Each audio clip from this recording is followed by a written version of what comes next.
자, 오늘 이 본문에 보면은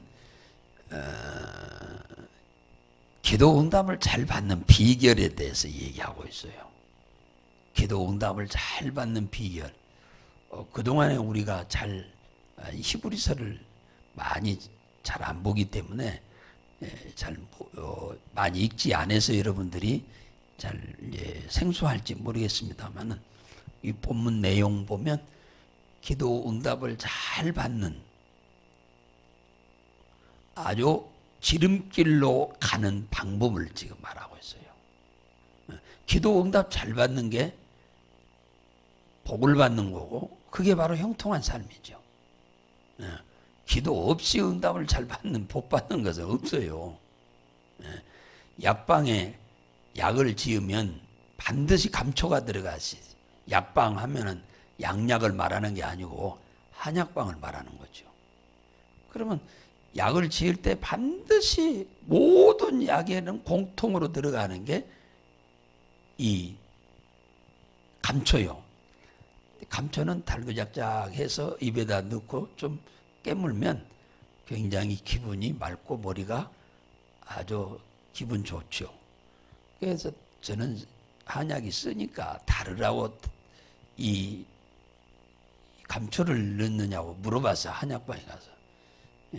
그랬더니 한약방 의사가 하는 말이 그 목적도 조금 있기는 있는데 그게 목적이 아니고 감초의 목적은 소독을 위해서 넣는답니다.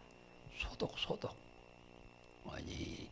이 한약이 별의별 것 다 약을 쳐서 나오니까 잘못 먹으면은 이 독이 되는 경향이 많다고 그래요. 우리 국산 같으면 괜찮은데 해에서 오는 것들은 말도 못 한답니다. 이게 약이. 자, 세상의 대제사장은 사람이기 때문에 죄를 범하는 거예요. 사람이 죄 안 짓고 사는 사람이 있어요. 목사라고 해서 죄 안 짓나요? 좀 덜 짓기는 하겠습니다만. 그래서 세상 제사장도 뭘 드려야 하느냐면 하나님께 예물을 드려서 속죄 제사를 드려야 한다 그 말이에요. 그러니까 죄를 범하면 예물을 드리고 죄 용서를 받아야 한다 그 말이에요. 그런데 세상 제사장은 제사장의 역할이 뭐냐면 백성들을 대신하는 거예요. 그래서 제사를 드려주죠. 백성들이 잘못한 죄를 자기가 제사를 드리는 게 아니고 제사장한테 소나 양이나 염소를 가지고 심지어는 너무 가난해서 염소도 살 능력이 안 되면 비둘기라도 가져오면 그걸 잡아서 제물로 하나님께 드려서 하나님 이 누구누구라고 하는 사람이 이렇게 죄를 지었네요. 뭘 보고 종이에다 써오거든요. 우리 꼭 겨울에 목도리 하듯이 추우니까 이렇게 목도리 종이에다가 자기가 지은 죄를 쫙 써옵니다. 그리고는 그 대신 죽을 송아지나 양이나 염소나 거기다 목에다 이렇게 둘러놓고 하나님 이 사람의 죄를 이 송아지 양한테 전가시킵니다. 그래서 사람이 죽을 걸 이 소가 대신 죽습니다. 이 사람이 지은 죄로 이 사람이 죽을 걸 이 양에게 전가시켜서 양이 죽게 합니다. 이래서 이제 구약에서 제물을 드리고 그 사람의 죄를 용서받게 된 거죠. 신약에 와서는 이 짐승으로 하는 것은 죄 지을 때마다 늘 해야 하니까 번거로움이 말도 못하게 많지요. 용서를 받을 수 있다고 하는 것 그 자체만으로도 감격스럽기는 하나 진짜 번거롭죠. 그러니까 예수님이 오셔서 우리 죄를 대신 다 전가받고 죄 없으신 이 양반이 대신 죽어버렸어. 그러니까 우리는 다시는 죽을 필요가 없게 됐어요. 그분의 이름을 부르기만 하면, 그분의 이름을 믿기만 하면, 우리들은 그분의 이름으로 죄를 고백하고 회개하고 돌아서면 다 용서받는 줄 믿으시기 바랍니다. 오늘 4절에 보면 제사장은 아무나 할 수 있는 게 아니고, 이건 스스로 내가 제사장 되겠습니다 해서 되는 게 아니에요. 제사장은 구약에서는 하나님이 택한 아론의 후손만이, 이게 조상의 아론이요, 아론이 하나님의 부르심을 입어서 제사장이 된 것입니다. 그랬는데 신약에 와서는 예수 그리스도께서 5절에 대제사장이 되셨다. 구약 시대에는 아론이 하던 제사장을 예수님이 대신하게 됐죠. 그 제사장의 역할은 인간의 원죄를 해결하기 위함이에요. 아담이 범한 원죄를 해결하기 위함이고, 사단의 지배에서 평생 동안 종노릇하면서 전혀 원치 않는 실패와 고통과 저주 속에서 살아야 할 우리 인간을 거기서 해방시키기 위해서 대제사장으로 예수님이 이 땅에 와서 십자가에서 돌아가신 겁니다. 그리고 지옥의 진노의 문제를 해결하고 지옥문을 닫아버리기 위해서, 우리가 들어가야 할 지옥문을 닫아버리고 우리 소망인 천국문을 활짝 열기 위해서 예수님이 대제사장으로 이 땅에 오셨어요. 그래서 아담의 원죄는 우리 인생의 과거 문제고, 사단의 권세에 붙잡혀 속아가지고 세상 풍습을 쫓고 살면서 온갖 저주와 고통에서 시달리는 우리 인간을 해방시키는 일은 현재 문제고, 지옥의 진노의 문제는 미래 문제입니다. 그래서 과거, 현재, 미래 문제를 예수 그리스도께서 대제사장이 되셔서 십자가에 돌아가실 때 우리 죄를 대신 담당하고 저주를 받아 죽으심으로 우리는 이제는 죄 때문에 죽을 필요가 없고, 사단의 권세에게서 속아서 고통받을 필요 없고, 지옥의 진노에 우리가 나중에 고통당할 필요가 없는가 하면은, 이 문제가 해결됨으로 인해서 금생에 사는 동안 영혼도 잘 되고 범사도 잘 되고 육체도 잘 되는 복을 우리가 받도록 약속을 받았죠. 오늘 7절에 보면은 예수님은 대제사장이면서도 기가 막히게 잘한 것이 있어요. 그게 뭐냐? 자신을 죽음에서 부활시키실, 예수님이 십자가에 죽으시고 무덤에 묻혔을 때 부활시키신 분은 누구요? 누가 부활시킨 거예요? 하나님 아버지가 부활시키셨는데, 그분 부활시키실 하나님께 뭐 했냐? 예수님은 심한 통곡으로 간구와 소원의 기도를 했다 그러잖아요. 그러니까 예수님의 기도는 그냥 우리가 하듯이 그냥 슬렁슬렁, 예수님의 기도가 막 소리를 지른 기도는 아니었습니다. 그랬는데 예수님의 기도는 대부분 어떤 기도를 했었다고 여기서 말하냐면, 심한 통곡으로 간구와 소원을 하나님께 아뢰었다, 아버지께 아뢰었다 그러잖아요. 한나가 기도를 소리 질러서 교회에 와서 막 기도를 못했습니다. 그냥 입만 막 이렇게 움직이면서 기도를 하니까 엘리 제사장이 너 아침부터 무슨 여자가 술 취해가지고 이렇게 행설수설하고 해롱해롱하냐 하고 책망을 했지요. 그러니까 뭐라고 하냐면, 술 취해서 그런 게 아니고 내가 너무너무 간절해서 그럽니다. 그렇게 얘기했어요. 예수님도 막 소리 질러서 기도를 안 했어요. 산에 가서 그럴 때가 있긴 하지만은, 예수님은 이렇게 심한 통곡과 간절한 기도를 하나님께 올렸다는 겁니다. 그런데 예수님의 기도에는 전부 응답을 받았다고 그러잖아요. 예수님의 기도에는 전부 하나님이 응답을 하셨는데 응답을 한 이유가 뭐냐? 뭐냐 하니까 7절에 보니까 하나님을 경외하심을 인함이라고 하잖아요. 그 7절에 그러잖아요. 그의 경외하심을 인하여 들으심을 얻었느니라 그러잖아요. 그러니까 예수님이 기도 응답을 잘 받는 이 지름길로 가는 길이 뭐였냐? 그의 기도가, 그 기도가 이렇게 간절한 기도도 기도지만은 중요한 것은 하나님을 경외하는 신앙생활을 했기 때문에 그렇다라고 여기서 딱 못 박았어요. 하나님을 경외했다. 이 경외라고 하는 말은 구약 성경에만 나와. 신약에서는 경외란 말을 잘 안 써요. 순종이란 말을 쓰죠. 구약에서는 경외라는 말을 씁니다. 이 경외라는 말은 직역하자면 뭡니까? 하나님을 두려워서 내가 불순종하면 나는 죽어. 그러니까 나는 불순종하면 안 돼. 이런 의미거든요. 그런데 하나님은 이렇게 믿으면 되겠어요. 하나님을 두려워서 하나님 섬기면 되겠어요. 하나님을 기뻐서 즐거워서 하나님을 섬겨야지. 그래야 복을 받을 거 아니에요. 그래서 제가 이 경외라고 하는 말을 의역해서 말씀한 거야. 하나님을 내 삶의 최우선순위로 여긴다. 그 말로 제가 바꿔서 여러분들한테 늘 말씀을 드리는 거야. 두려워서 예수 믿으면 그 사람 병들어 죽어버려.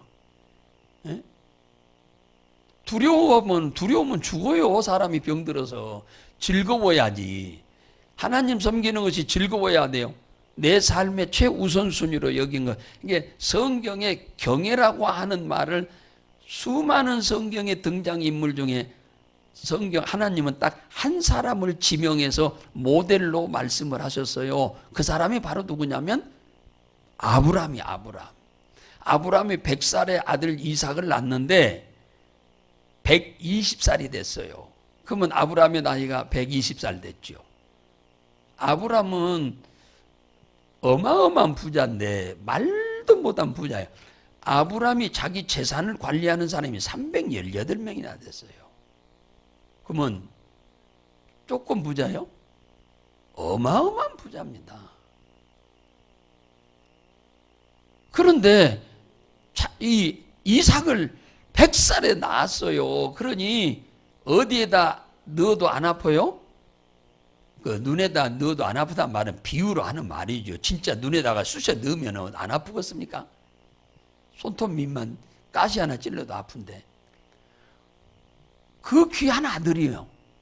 그런데 그 아들을 갖다 하나님이 어느 날 밤중에 딱 나타나더니 아브라함아 네 독자 이삭을 갖다가 3일길을 걸어서 저 모리아 땅에 있는 산에다가 꼭대기에 가서 번제로 드려라. 그 자리가 어디냐면 솔로몬이 성전 지은 그 자리입니다. 터요, 그 터. 솔로몬이 하나님의 성전을 지은 그 터가 바로 이삭을 모리아 산에다가 드린 그 자리요, 그 자리. 그러니까 지금은 예루살렘이죠. 그걸 드리라고 하니까 그냥 대꾸가 없어. 대꾸가 이랬다 저랬다 아니 자식 100살에 주워놓고 잡아서 바치라고 합니까? 내가 짐승을 바치라고 하면 100마리 아니 1000마리 10,000마리라도 다 바칠 수 있는데 어떻게 해서 자식 하나 있는 거 이것 바치라고 합니까? 이렇게 따져서 물을 수도 있는데 아브라함은 거기다 대고 토 한마디도 안 달합니다. 예 하고 잠자는 놈 깨어가지고 새벽에 갔어요. 깜깜한데 눈 비비고 일어나서 아버지 새벽에 어디 가시려고 그래요? 그러니까 하나님께서 저 제사 지내라고 한다. 가자. 그러니까 이삭도 아무 소리 안 하고 따라서 나옵니다. 눈 비비면서 3일길을 걸어갔어요. 3일길을 걸어가라고 한 것은 중간에 충분히 배신할 수 있는 기회를 준 거예요. 충분히 3일 동안 걸어가다가 곰곰 생각하다 배신할 수 있을 만큼 시간을 넉넉히 준 겁니다, 하나님. 그런데 아브라함은 가면서 눈꼽만치도 하나님 앞에 의심한 바도 없어. 그냥 가는 거예요, 그냥. 그래가지고는 모리아산 꼭대기에 올라가서 이삭을 잡아다가 묶어서 장작 가지고 간 거 위에다가 눕혀놨어요. 이삭도 그 자리에서 아버지가 붙잡아서 묶어가지고 올려놓으려고 하면은 120살 먹은 아버지하고 20살 먹은 청년하고 싸우면 누가 이기겠습니까? 그 자리에서 아버지 밀어버렸으면 그 꼭대기에서 떼굴떼굴 굴러서 그냥 아버지 죽어버렸을 겁니다. 어메, 아버지라고 하는 사람이 자식을 잡아서 죽이래 하고 소리도 질렀을지도 몰라. 그런데 이삭은 하나님이 그리 하라고 했다 그러니까 이런 방구도 없어요. 그냥 예 하고는 가져 지가 자원해서 올라가는 거예요. 칼을 빼서 목을 치려고 하니까 하나님은 진짜 잡아 죽이려고 한 게 아니에요. 아브라함이 하나님보다 자식을 더 사랑하는지 아니면 자식보다 하나님 자신을 더 사랑하는지를 그걸 테스트하기 위해서 그랬어. 테스트 하려고 그랬어요. 근데 이 아브라함은 진짜 잡아 바치려고 그러네. 그러니까 하나님이 놀래가지고 아브라함아 네 손을 멈춰라. 네가 독자 이삭보다 더 사랑하는 것을 보니 네가 이제야 나를 경외하는 줄을 내가 알았도다. 그렇게 얘기하잖아. 그러니까 아브라함은 돈보다 자식을 더 사랑했죠. 아브라함만 그럴까요? 여러분도 똑같죠. 자식을 더 사랑하지 돈을 더 사랑하는 사람 어디 있어요? 그런데 아브라함은 말이요. 자기 뭡니까? 재산보다도 더 사실 자식을 더 사랑했는데 하나님이 원하니까 드리잖아요. 자기가 최고로 귀하게 여기는 걸 주님이 원할 때 드린 거예요.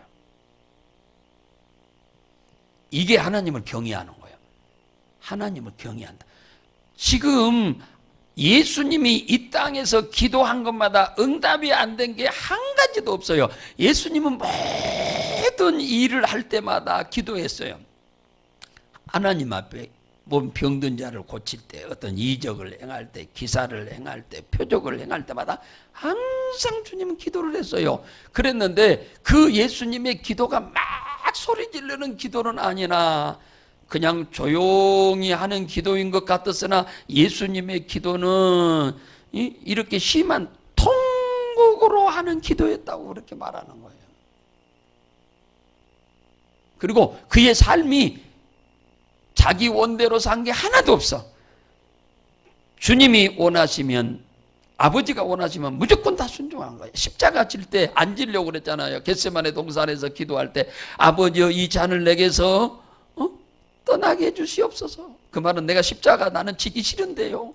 안 지면 안 되나요? 안 지고 우리 인간들의 죄를 해결할 수 없나요? 예수님이 아버지가 묵묵부답이요. 대답을 안 해. 그러니까 나의 원대로 마옵시고 아버지의 원대로 되기를 원합니다 하고 순종하잖아요. 우리의 신앙이 바로 기도 응답을 잘 받는 방법. 기도도 이렇게 간절한 기도를 해야 하지만은 우리의 삶이 하나님을 경외하는 삶이라야 삶이 한다 그러잖아요. 경외. 그래서 여기 9절에 온전하게 되었으니, 그러니까 순종으로 보세요. 경외함으로 고난을 순종함으로 배워서 온전하게 되었다. 이게 경외라는 뜻이 순종이죠. 하나님을 내 삶의 우선순위에 두는 순종하는 삶이요. 우리는 하나님이 원하는 거 내가 원하면 순종하고 안 원하면 안 해버리잖아요. 그러니까 아브라함하고는 예수님하고는 전혀 다른 거예요. 예수님은 내가 원하든 안 원하든 아버지가 원하면 무조건 순종이에요. 아브라함도 자기가 원하고 안 원하는 거 상관없어. 아버지 하나님이 원하면 무조건 순종한 거예요. 아브라함은. 그런데 우리는 어떠냐? 하나님이 원하는데 내가 어느 때 기분 좋으면 하고 기분 안 좋으면 안 해버려. 이게 다른 거예요. 이게 바로 기도 응답을 잘 받고 못 받고 차이점이에요. 에? 우리와 아브라함과 모습은 똑같은데 아브라함도 눈 2개, 콧구멍 2개, 귓구멍 2개, 입 하나, 손 2개, 발 2개 똑같은데 다른 점이 뭐냐? 이게 다른 거예요. 아브라함은 원하면 무조건 예요. 못합니다. 안 됩니다. 미룹시다. 없어. 근데 우리는 어떠냐? 못합니다. 안 됩니다. 미룹시다. 우리는 이래. 이게 다른 점이야. 다른 게 없어. 그러니까 아브라함은 하나님이 살려주고 이제 최종적인 얘기를 드리려고 하는 거예요. 자, 창세기 20, 창세기 넘어가 봐요.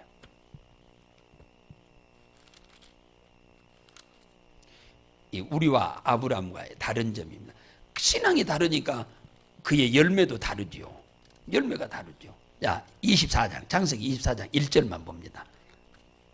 22장에서 테스트를 했죠. 아들을 바치라고. 그럴 때 하나님이 4가지의 축복을 약속했어요. 그 얘기 들으려고 한 게 아니고 결과를 말씀드리려고 한 거예요. 24장 1절 시작. 아브라함이 나이 많아 늙었고 여호와께서 그의 범사에 복을 주셨더라. 그러니까 120살 되던 이삭을 바쳤던 때가 나이가 120살이요. 그 늙었어 안 늙었어? 늙었지요. 그 죽는 날이 175살이었어. 그러면 몇 년 동안 더 살았어? 아브라함이 이삭을 바치고 55년을 더 살았어. 55년 동안 하나님 뭐 했다고 그랬어요? 범사에 복을 주셨단 말은 아브라함이 기도할 때마다 응답을 주셨다. 그 얘기요. 그 얘기요. 그 얘기. 아브라함이 기도할 때마다 다 들어줬다. 왜? 아브라함의 삶이 하나님을 경외하는 삶을 살게 해. 경외하는 삶을 살게. 똑같은 사람인데 우리의 모습이 삶이 다른 거예요. 삶이 달라. 아브라함이 우리하고 다른 점이 그거요. 우리의 신앙이 바로 이런 예수님도 그렇게 살았다고 그러잖아요. 예수님도 그렇게 살았다는 거예요. 우리도 이왕에 예수 믿는 거 그래서 제가 그러잖아요. 그럭저럭 예수 믿지 말고 좀 예수 좀 진짜로 좀 한번 믿어보자. 그 얘기를 자주 드리잖아요. 새벽에. 여러분 말로만이 아니라 진짜 세상 그 무엇보다도 주님을 사랑하세요. 그러면 여러분의 기도를 다 들어줄 줄 믿으시기 바랍니다.